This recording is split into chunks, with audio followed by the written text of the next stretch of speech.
So I'm going to talk about problems of why men after 30 tend to have a hard time losing weight, things to think about when it comes to trying to fix it, and what to do next after you've understood those basic principles. So let's get into the problem. There's 4 things I want to talk about. Number 1 is low testosterone. Mayo Clinic says that men lose 1% of testosterone per year after around the age of 30. So that's a natural process that happens for men. And that's pretty significant if you compound it over time and you're not doing these other things that we're going to talk about to make sure that we maintain and even increase a good level of testosterone for things like increasing lean muscle mass, losing body fat, energy, fatigue, sex drive, all of those things that we care about. Number 2 problem is chronic stress. Everybody deals with stress. We all have things that we have to battle every day, but the thing is, it's something that we have to see as a challenge and recognize when it's there at times in our life, in our day, and what we can do to combat that stress, to balance it out with recovery and things like that. But that high cortisol is going to increase your belly fat storage, which will make it really difficult for you to lose weight, short-term and long-term. So the third problem is decreased muscle mass. They say men can lose 3 to 8% per decade after the age of 30. So that's pretty significant as well, because that decreased muscle mass puts you at a disadvantage when it comes to preventing injury, increasing your muscle mass for things like performance in the gym and performance in life.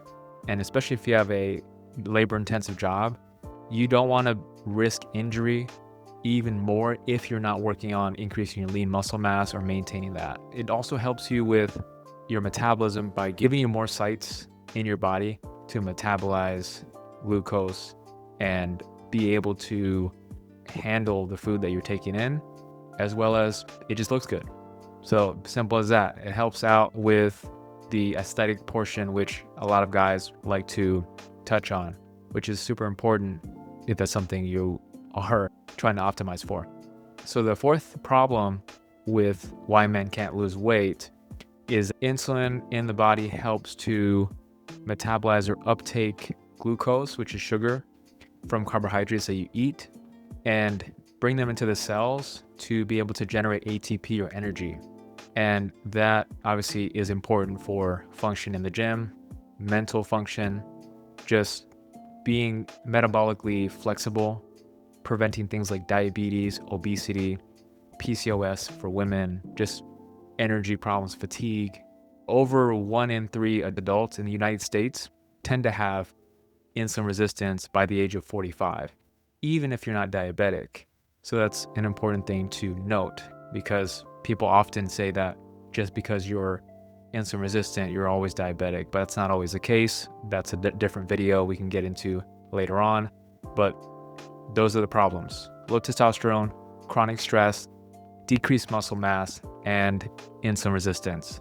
Now, let's get into what does not work, and then we'll get into what does work. The first thing that people think about is, if I have insulin resistance, if I'm stressed out, I heard that fasting helps.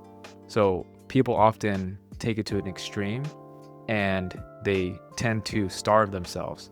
And when your body detects that you're starving yourself, it ends up putting yourself in what we know of is starvation mode, which means that your body is not getting the nutrients that it needs. It's not getting enough protein, carbs, and fat. It's not getting enough calories overall. And then the micronutrients as well, it's not getting those nutrients. When you have that situation, then it tends to decrease the metabolism, and then that further complicates the problem and makes it harder for men to lose weight and get to a healthy weight, be able to gain muscle and things like that.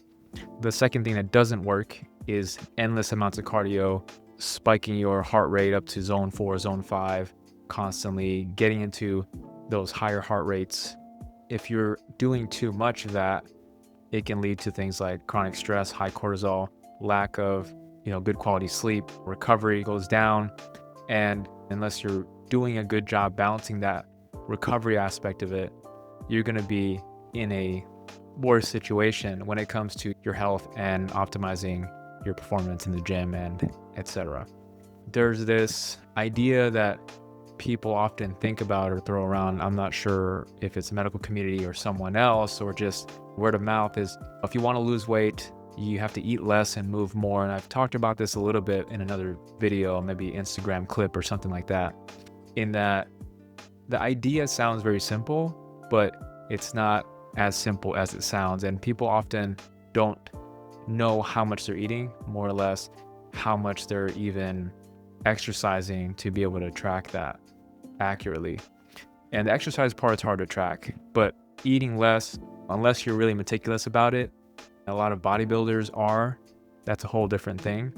But if you're not a competitive athlete or a professional bodybuilder and you're not doing those things in your regular person, you're not going to be as meticulous on tracking your diet and your exercise and things like that. So that's hard to say that actually works because it's so oversimplified.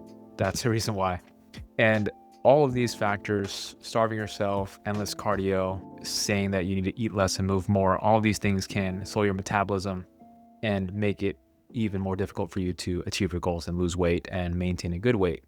Fasting is good, but only if you're able to track appropriately and accurately as possible, and then make sure you do some other things we're going to talk about. It's a whole different video on fasting. We'll get into that later. But the next thing is, what can you do? What actually works from a functional medicine approach? What we say is it's better to fix the system, not just the calories. And so number one is going to be stabilizing the blood sugar. So when you think about your meal and how you construct a meal on a plate, I suggest prioritizing things like lean proteins, vegetables, and healthy fats. We don't want to fear healthy fats. We want to control carbs and prioritize protein. The second thing is going to be supporting hormones. Sleep quality, stress management, all these, recovery in general is going to be very important when it comes to supporting your hormones, as well as an adequate diet and proper exercise, not over exercising. That's going to help with supporting your hormones in terms of insulin, cortisol, leptin, ghrelin, all these hormones that are related to hunger signaling and weight loss, weight gain, metabolism, all of that. The third thing is addressing inflammation. Inflammation is hard to address, but when it comes to things like the diet, exercise, there's anti-inflammatory diet, there's different types of variations of that. Mediterranean diet is one of them. The DASH diet is one of them as well because it includes a lot of vegetables.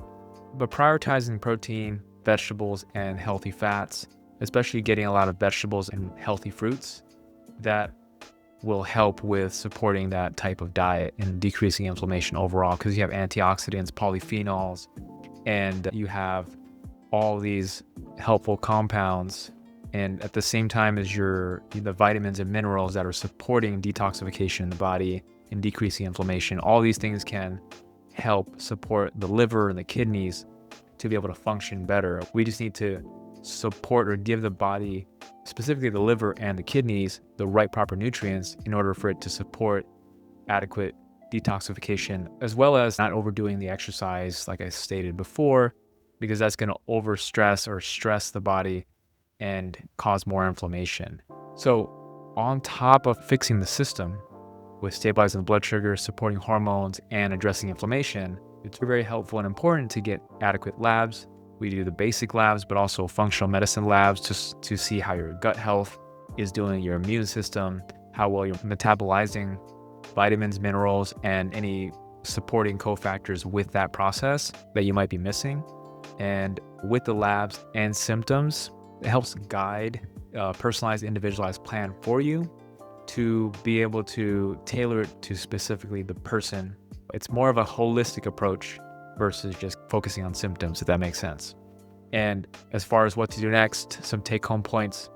Number one is going to be you have to work on prioritizing building muscle, because like I said, the more muscle mass you have and you maintain, the more metabolically flexible you are, less chance of insulin resistance, no better. You're going to be able to prevent things like injury, increase your performance in the gym and at your job and in life. And it's just going to increase your chances of enjoying life, looking good, and also feeling good, as well as preventing chronic diseases.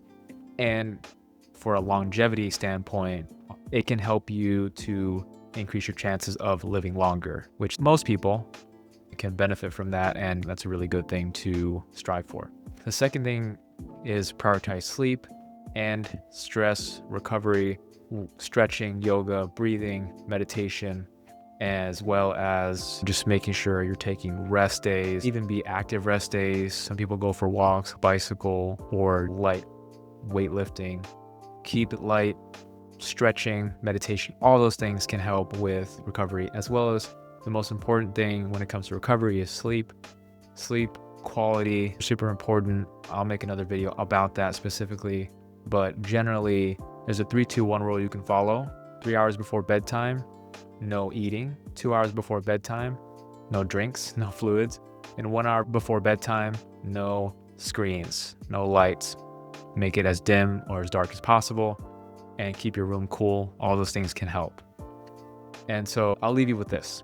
Start with one sustainable daily change, such as going for a 10 to 15 minute walk after meals, or just prioritizing adding at least 20 to 50 grams of high quality lean protein to each meal because it's more satiating. It's easier to stick with adding one change than trying to change 5, 10, 15 things and expecting yourself to continue doing that. So if this is helpful, drop a comment, subscribe to the channel. If you want to book a call with me, consultation link in the description below. It's free. We'll talk about your goals one-on-one to see how you're doing, where you're at, and if we can be a good fit together to help you on your journey for sustainable change, weight loss, health, optimizing your health, transforming your life. Till the next one. Peace.